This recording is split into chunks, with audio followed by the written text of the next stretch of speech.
Subscribe now and press the bell icon. Never miss an update.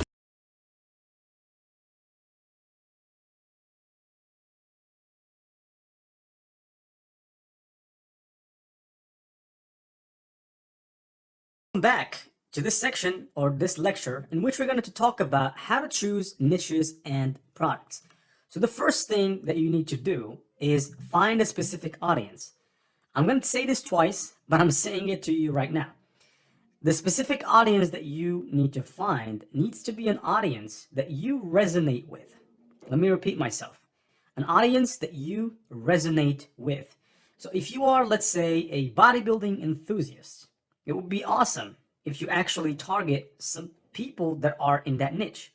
So if you're going to be selling gym equipment, gear, if you're going to be selling that stuff, then you're going to have passion about it. And if you ask anybody, they'll tell you that when you have passion about something, it just comes naturally to you.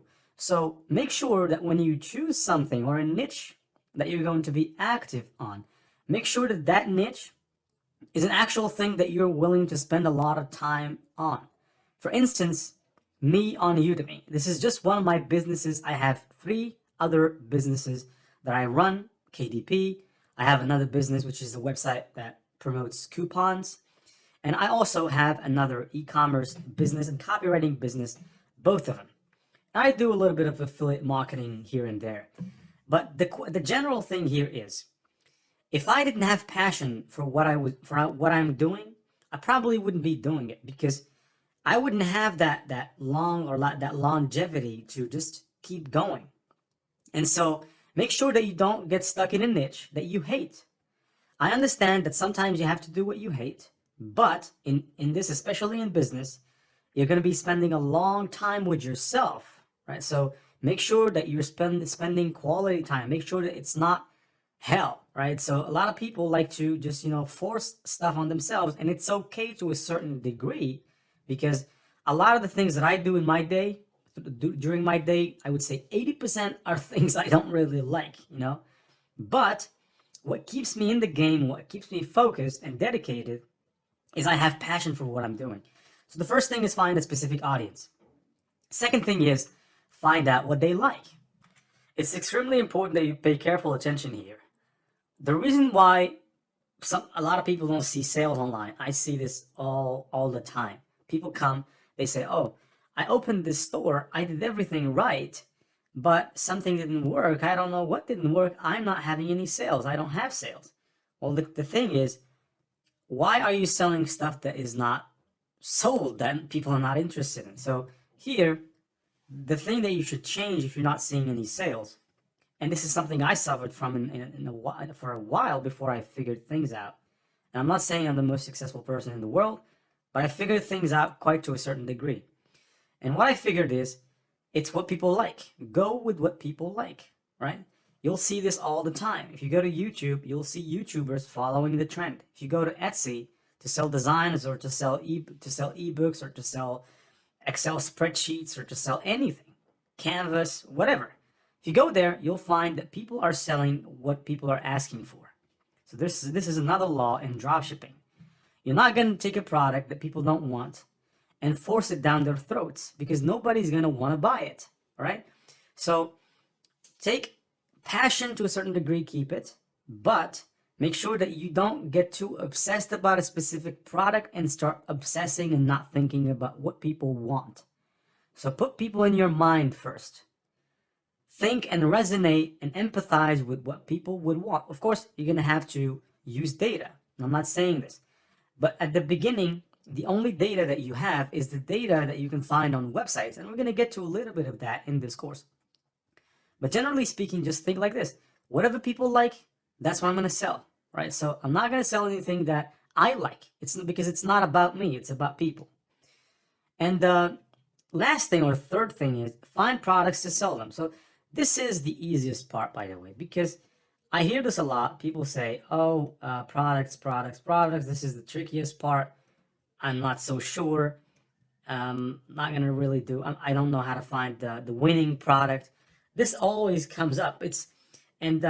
I agree with that to a certain extent. The winning product is amazing. I mean, if you could find something that people want and people like, that's amazing. But the product on its own is not the only key. There are a lot of things that go into that. There's how good is your customer service? There is stuff like, how good is the price? Is it expensive? Is it not expensive? What is the price? What is the demographics of this what does this product make people feel? So a lot of things go into making that product sell, right? It's not just the winning product. I'm going to buy this software because it allows me to get the winning products or to find the winning products. These things are just hoaxes, okay? So a product is what you make of it. You take a product, you wrap it around the story. You build a story around the product. And generally, what I realized is that people don't really buy the product as much as they buy the story around that product. So if you're a good storyteller, if you tell the story in a good way that makes people hooked, that makes people interested, that makes people feel that by getting that product, it's going to make them feel a certain way, then you're going to see much growth, a lot of growth. And of course, this is something that I said I'm going to say for twice. I'm just going to repeat it because I know there is power in repetition. So choose an audience that you resonate with, right?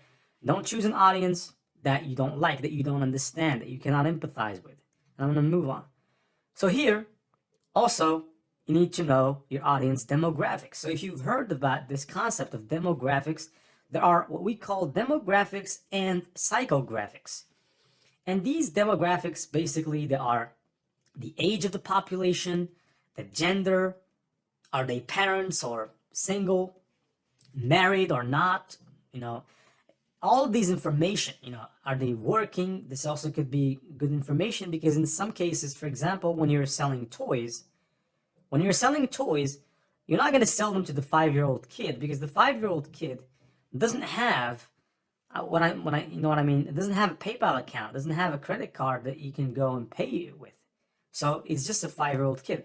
So in reality, you're selling that product to the parent, not to the 5-year-old kid. But you're selling the product to the parent who is buying the product for their 5-year-old kid. So these things, they make a difference, okay? And these things are what you really need to focus on when you are niching, when you're choosing a niche. That's what I mean by niching. You need to focus on these things and get as much information as possible. We call it the brainstorming. So before you have all these information, you start to brainstorm. All right, so what is the age of my population? What is their gender? Are they parents? Are they in a romantic relationship?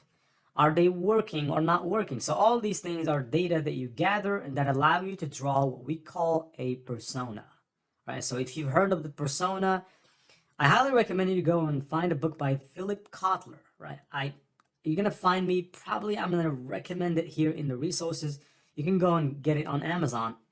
It's a large book and I've read it 3 years ago, right? And that book is huge. It's just huge, a big book. I read the entire book. It took me 3 months to read it, and I was reading 2 hours to 3 hours a day, daily. It took me 3 months to read that book. Now, in that book, you're going to find details about demographics, psychographics, personification, segmentation, differentiation, unique selling proposition. You're going to learn a lot about marketing from reading that book, so I highly recommend you to go there. But right now, let's get back to our muttons. Draw a persona. This is not something that you would, as a marketer, it's not something you would hear for the first time. Drawing a persona is actually getting to know the people that you are dealing with, right? So who are they? Every single information that you can get about these people that are actually going to help you sell to them better is good. Every single information, and I really mean it. And also here, you need to be resonating with the 20%, 80% rule, or the Pareto rule. So some factors contribute more. So you need to focus on gathering the information that is going to persuade these people on a higher, deeper level. And when I'm talking about the personification, also the notion of avatar comes in, right? So it's either draw a persona or avatar. These are the notions that we use for this. And of course, it's not the avatar from the movie, it's avatar. Draw an avatar. So when you hear, next time you hear somebody saying persona, avatar, Basically, they're the same thing. And see you in a minute. For more updates, subscribe to our channel, click the show links and enjoy watching the videos.